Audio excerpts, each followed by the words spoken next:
Bonsoir à tous. Bienvenue dans cette présentation. Je réponds au nom de Milimono Souri. Je suis étudiant chercheur en bioinformatique, imagerie médicale et intelligence artificielle. Alors, cette présentation a pour but de vous initier sur la notion d'intelligence artificielle. Elle est destinée principalement aux personnes qui s'intéressent à cette notion, que vous soyez des simples curieux ou des spécialistes. Elle vous initiera sur cette notion et vous donnera une idée globale sur ce que c'est que l'intelligence artificielle pour que désormais, si vous parlez de cette notion, vous puissiez savoir exactement de quoi vous parlez. Alors, l'intelligence artificielle, qu'est-ce que c'est?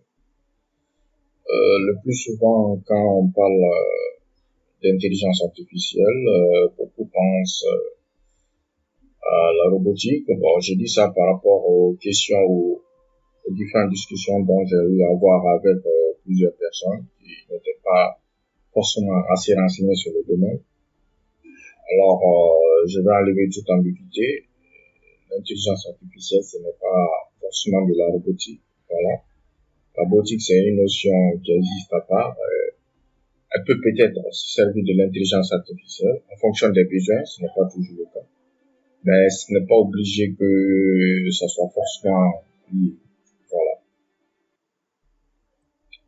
Alors, la robotique, c'est le fait d'utiliser ce point. Vous avez ici, par exemple, un mobile illustration qui effectue un ensemble de tâches successives et bien ordonnées. Voilà, c'est pas, il est en train de construire quoi exactement. Vous voyez que il est ordonné, il a été programmé pour ça et il effectue ces tâches successivement de façon très bien ordonnée. Alors, comme vous allez le voir, on vient de voir un robot qui effectue un ensemble de tâches. Ici, on n'a pas besoin d'intelligence artificielle pour programmer un robot qui effectue ce genre de tâches. Et vous pouvez retrouver plein de robots dans différents domaines de production de valeur ou dans les usines, que ce soit au niveau de l'habillement, au niveau des voitures, ainsi de suite. Voilà. J'espère que vous voyez un peu la différence qui puisse exister. Alors, l'intelligence artificielle, elle existe en plein de domaines. Vous pouvez le retrouver au niveau de la robotique, au niveau de voitures autonomes, au niveau de votre téléphone, au niveau de votre navigateur web. Alors, quel lien qui puisse exister entre tous ces trucs, c'est-à-dire la robotique, la voiture, le téléphone ou votre navigateur web, qui fait qu'ils puissent utiliser tous la même technologie. Sûrement, il y en a d'entre vous qui se posent cette question. Alors, c'est le fait qu'ils utilisent tous des systèmes électroniques, c'est-à-dire le système électronique que vous retrouvez dans le téléphone, au niveau des voitures modernes, autonomes, vous retrouvez le même système. Au niveau de robots, c'est le même système et le site web, il marche soit sur un PC, soit sur un serveur. Et vous retrouvez ces serveurs ou ces PC sont faits à base de systèmes électroniques. Et l'ensemble de ces systèmes électroniques utilisent ce qu'on appelle le binaire. Alors, le binaire, c'est un langage qui est compris par les machines, le système électronique. Il fait passer le courant 1 ou 0. Bon, on va pas faire un cours de binaire ici, mais juste que si vous avez déjà fait le binaire, sachez que c'est le langage utilisé par les systèmes électroniques et fait passer le courant ou pas, que ce soit au niveau des transistors et autres, voilà. Et le fait qu'ils utilisent tous le système électronique qui communique à base de binaire, donc on peut mettre un même système dans tout ce truc.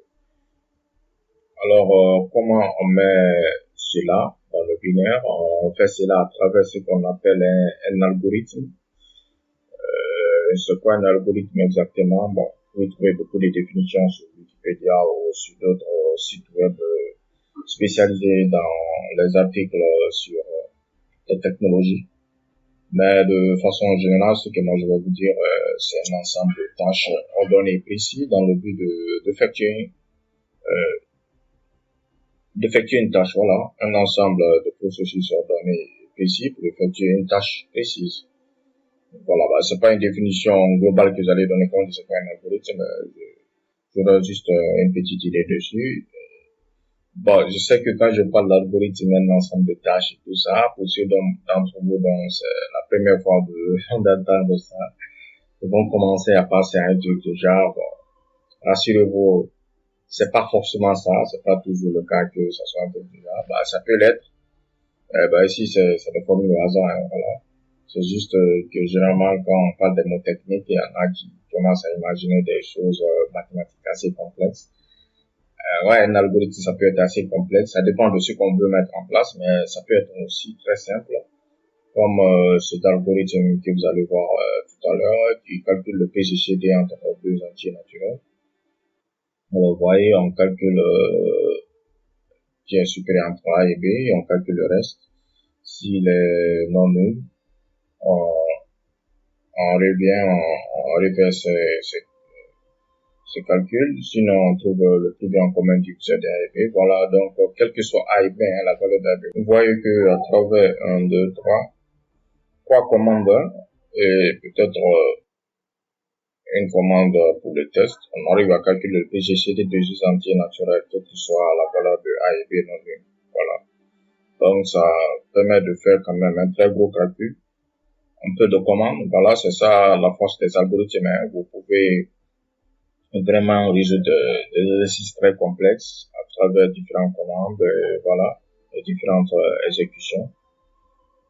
Mais l'ordinateur ne comprend pas ce langage algorithmique, voilà, parce qu'un ordinateur communique pas comme ça. Ça, c'est le langage humain, mais on est obligé de passer par ça parce qu'on doit déjà comprendre ce que nous sommes en train de faire avant d'essayer de mettre ça dans un ordinateur ou dans un système qui utilise l'électronique, le binaire, voilà. Et l'ordinateur, il comprend ce qu'on appelle un programme informatique. Peut-être vous avez déjà entendu parler, voilà.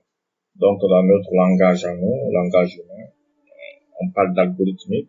Et dans le langage machine, on parle de programme. Donc, il suffit juste de faire une traduction de notre algorithmique vers un programme informatique à travers ce qu'on appelle un langage informatique. Et vous avez le C, le Java, le Python, voilà, le C++. Il y en a plusieurs, le JavaScript. Voilà, et vous arrivez à exécuter votre algorithme sur un ordinateur. Voilà ce à quoi pourrait ressembler un programme informatique. Ça a l'air de remplir beaucoup de choses, mais c'est assez simple. Il y a le truc qu'on écrit plusieurs fois, voilà. Dès que vous prenez main dessus, vous verrez que c'est très simple de le faire. Mais si on va pas se mettre à faire un programme, c'est juste pour vous donner une idée et que vous verrez où je veux en venir. Vous sachiez pourquoi déjà on parle d'intelligence artificielle et comment c'est appliqué sur tous nos appareils électroniques. Alors, le lien qui puisse exister entre ce que je viens de dire là et l'intelligence artificielle, c'est le fait que vous pouvez même avoir la réponse, c'est-à-dire comment fait-on pour mettre l'intelligence artificielle dans le système électronique. Il suffit de faire un algorithme d'un système intelligent ou qui suit le principe de l'intelligence artificielle. Dès qu'on a l'algorithme là, c'est assez évident, c'est assez simple. Il suffit de traduire ça dans un programme informatique à travers un langage. Et voilà, on a l'intelligence artificielle dans notre ordinateur ou dans notre voiture, dans notre téléphone, dans notre page web. Voilà comment l'intelligence artificielle, vous pouvez le retrouver un peu partout dans vos systèmes qui utilisent, si vous voulez, qui sont basés sur l'électronique ou qui utilisent des programmes informatiques. Voilà. Voilà un exemple à quoi pourrait ressembler un algorithme d'intelligence artificielle. Bon. Et voilà, vous le traduisez. Bon, c'est pas ce qu'on va faire exactement comme algorithme, c'est pour vous donner une idée, voilà. Donc, on a un algorithme d'intelligence artificielle, il suffit de le traduire en programme informatique et voilà, et on peut l'insérer dans nos appareils. Voilà. Ça, c'est un exemple d'algorithmique Facebook, la mise en jour de votre page d'accueil, voilà. C'est pour vous donner une idée sur les différentes formes que peut prendre un algorithme. Vous voyez que c'est complètement un langage humain pour se comprendre. entre nous. Maintenant, il suffit, bon, ici, peut-être, il y a des sous-algorithmes, hein, parce qu'il y a ça, c'est des grandes étapes. Après, il peut y avoir des étapes intermédiaires qu'on a regroupées, mais qui peuvent être détaillées après. Après, il suffit de faire un programme, traduire ça dans un programme informatique, et vous avez ce que vous voulez dans votre système électronique.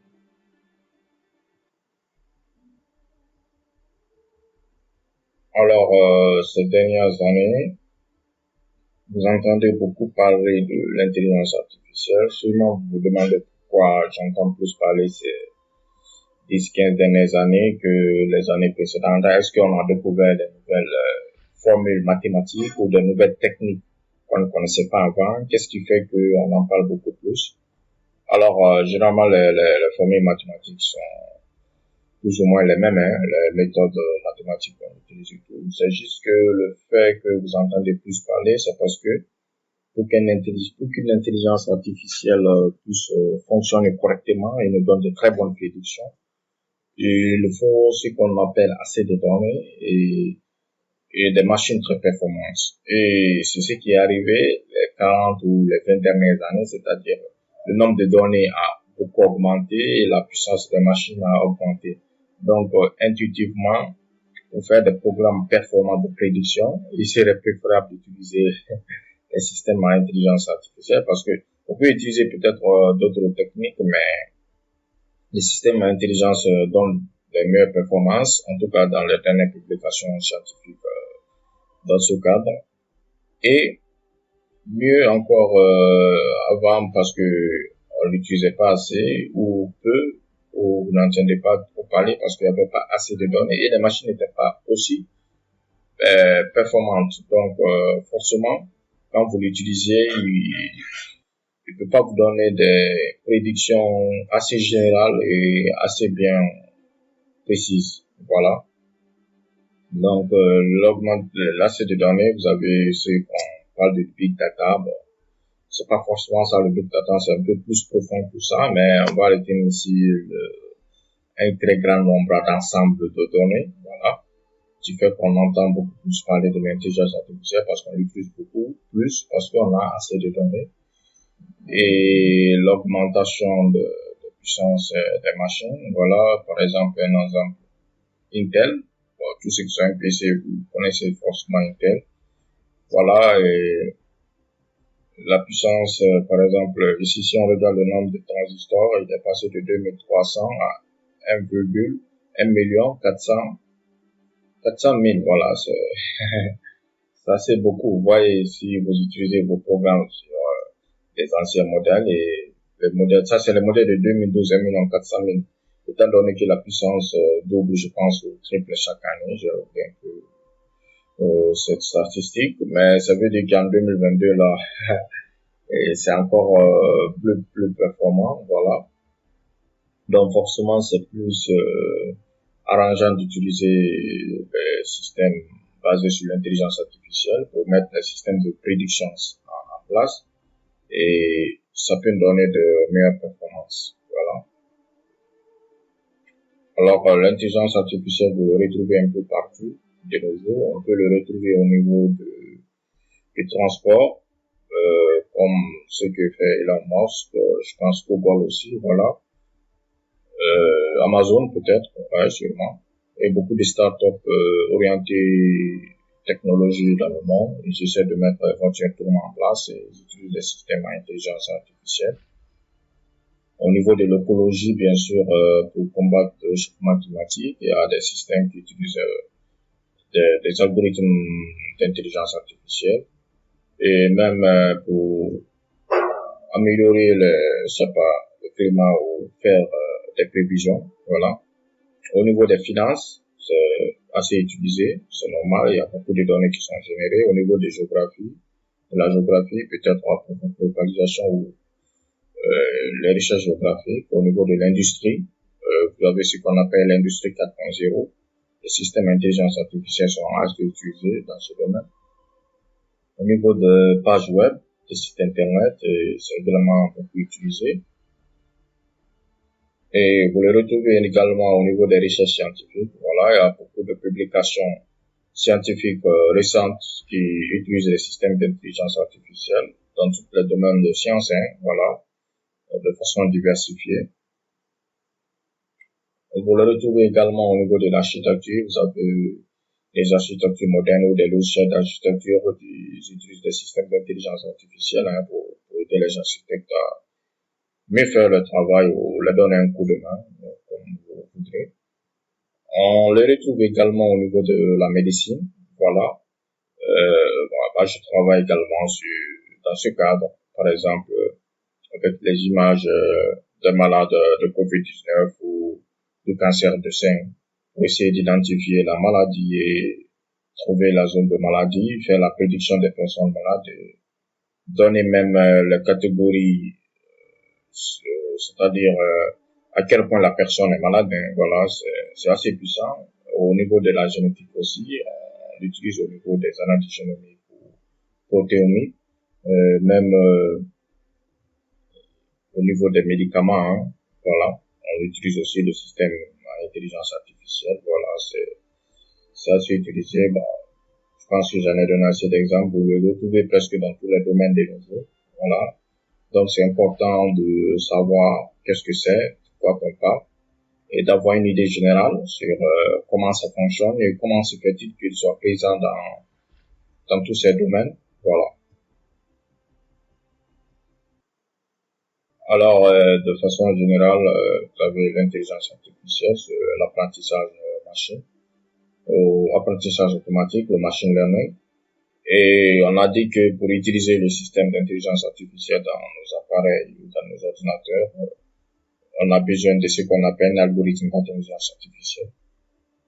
Et voilà les différents algorithmes. Vous avez le forêt aléatoire, la classification automatique, la régression, le SVM, Super Vector Machine. Voilà, ça c'est quelques exemples d'algorithmes que vous pouvez retrouver au niveau de l'intelligence artificielle.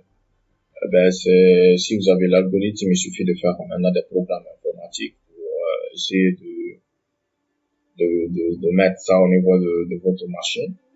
Et vous voyez ici, il y a quelque chose qui est entré, qu'on appelle réseau de neurones deep learning. En fait, parce que c'est un autre type d'algorithme qui n'est pas forcément du même type que les algorithmes connus du machine learning. Voilà.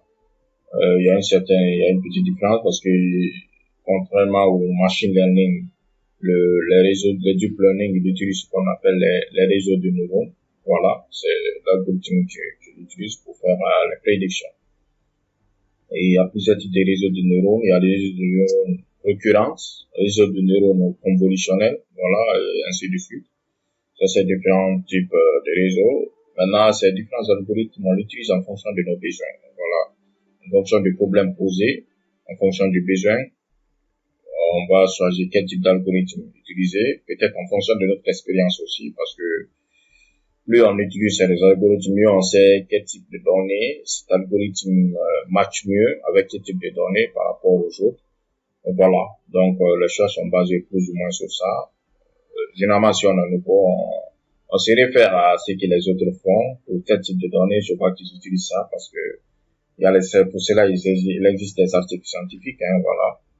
Vous lisez une dizaine d'articles, vous voyez qu'ils utilisent tel type d'algorithme, ils ont des bonnes performances, donc, vous êtes sûr en utilisant ça de la bonne façon, vous aurez des bons résultats aussi. Voilà, exactement. Donc, quand vous entendez parler de deep learning ou de machine learning, c'est un peu différent, mais retenez que le deep learning fait partie du machine learning parce que c'est un apprentissage automatique, mais la différence se trouve au niveau des types d'algorithmes utilisés ou la méthode de résolution. Le deep learning est principalement basé sur les réseaux de neurones. Voilà, on peut l'appeler aussi apprentissage profond, hein, le deep learning. Voilà, en français, mais généralement c'est le nom machine learning, deep learning, en anglais qui sont assez répandus. Voilà. Donc ici nous avons voilà une image globale de l'apprentissage automatique. Vous avez l'apprentissage profond. Le deep learning, on le différencie un peu, mais on le met toujours dans l'apprentissage automatique. Je vais vous montrer une différence entre les deux tout à l'heure.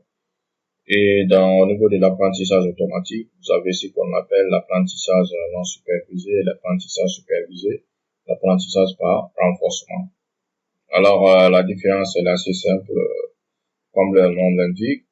Alors, l'apprentissage supervisé consiste à donner un ensemble de données, de data, voilà, donner un ensemble de données.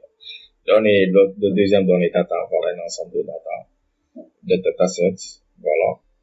Et on donne les résultats parce qu'on apprend la machine de façon supervisée, c'est-à-dire on contrôle son apprentissage jusqu'à ce qu'il ait appris. Il atteint une certaine maturité après plusieurs tests statistiques. Ensuite, on lui donne de nouvelles données pour lui dire, voilà, fais-moi des prédictions. Et comme on apprend la machine à atteindre cette maturité, ou l'algorithme, voilà, notre algorithme de l'apprentissage à atteindre cette maturité, notre programme, en fait, on lui donne les données, on lui donne les résultats, les vrais résultats. On lui donne, par exemple, si on a 1 million de données, on prend 800 000 données. Ouais, carrément, parce qu'il faut qu'il apprenne réellement à faire les différences. On lui donne toutes ces données, on lui donne les résultats qui sont réels. Je prends un exemple on peut faire un algorithme d'intelligence artificielle qui va prédire le prix des loyers moyens à Conakry, par exemple. Voilà. Alors, on lui donne l'ensemble des loyers, les caractéristiques des loyers, c'est-à-dire le quartier, est-ce que c'est près d'une route principale, voilà, toutes les caractéristiques qui font que le prix des loyers augmente, on lui donne ça. La hauteur du bâtiment, voilà, la largeur, en tout cas les dimensions, voilà, de la chambre, du bâtiment, est-ce que c'est 2 chambres, salon, c'est pas, voilà, et tout ça. Et on lui donne le prix du loyer pour chaque appartement, comme ça. Donc, on a 1 million de bâtiments recensés dont on a les réponses. On lui donne 800 000. Donc, on lui donne les caractéristiques et le prix du loyer. Donc, lui, il essaie de trouver un lien entre les deux et il fait un apprentissage assez conséquent. De sorte que maintenant, les 200 000 restants, on va utiliser ça comme donnée de test. On lui donne juste les caractéristiques sans donner le loyer et lui va nous prédire ses loyers. Il va nous donner des loyers qui sont assez précises, c'est-à-dire très proches des loyers réels des 200 000 restants. S'il nous donne ça, c'est qu'il a fait un bon apprentissage, il a atteint une certaine maturité. Maintenant, désormais, quand quelqu'un veut savoir le prix d'un loyer d'un appartement qu'on a pris, il n'a pas besoin d'aller chercher. Juste avec les dimensions, il peut le mettre dans notre intelligence artificielle et il peut lui donner à peu près ou même de façon plus ou moins exacte à quel prix pourrait être ce loyer parce qu'il a déjà fait un apprentissage assez conséquent sur les 800 000 ou 1 million de données qu'on avait précédemment. Voilà.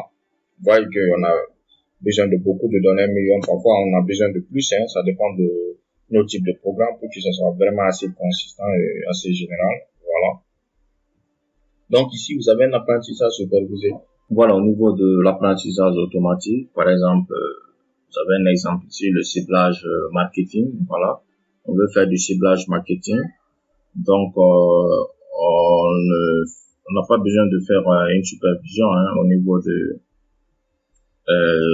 notre algorithmique.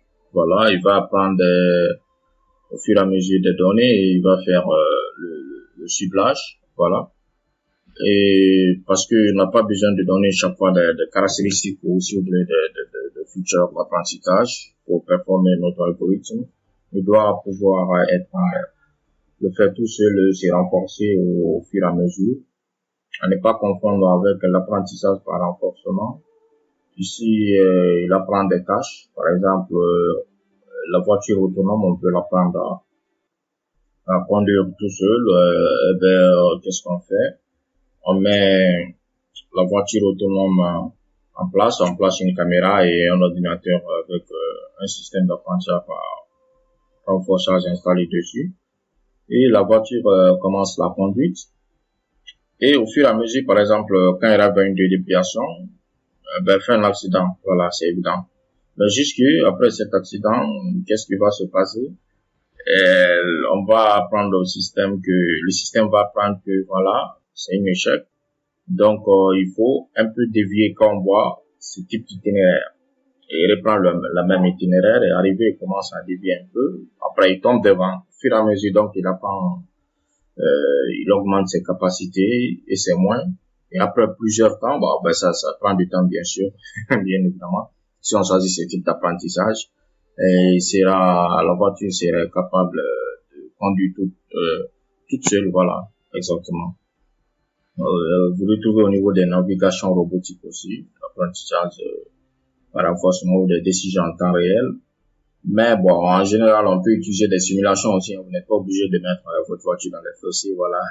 Il y a des simulations pour entraîner notre algorithme à prendre des décisions de déviation. Mais après, il faut qu'il fasse quelques exercices en terrain réel. Hein. Après, bon, ça dépend de la puissance de notre simulateur aussi. Tout dépend, voilà. En tout cas, les grandes entreprises, ils ont des très bons simulateurs qui sont assez représentatifs du monde réel. Voilà. Alors, ici, je vais vous donner un exemple des différences entre la machine learning et le deep learning. Voilà, la différence, parce que je vous ai dit que le deep learning, il utilise directement les réseaux de neurones. Voilà, bon, ça signifie le programme de réseau de neurones ici. Ici, c'est le programme de machine learning qui sera utilisé. Mais la différence au niveau de l'extraction des caractéristiques par un expert humain. Par exemple, pour le cas d'image, pour le deep learning, on donne directement l'image, il fait son entraînement, il apprend les caractéristiques et tout seul, il fait les prédictions. Voilà. Pour le machine learning, en tout cas, si on veut bien faire, on doit faire une abstraction des caractéristiques préalables, voilà, avant de faire l'entraînement pour qu'il puisse bien faire la prédiction. Voilà, peut-être un peu la différence qui puisse exister entre les deux. C'est pourquoi on dit que le deep learning ressemble à une boîte noire, voilà, parce que vous donnez, il fait l'extraction des caractéristiques et des prédictions et tout ça. Voilà, ici, on a une idée assez large de ce qu'il fait, hein, voilà, parce qu'on sait comment il va prendre les différentes décisions en fonction des différents features.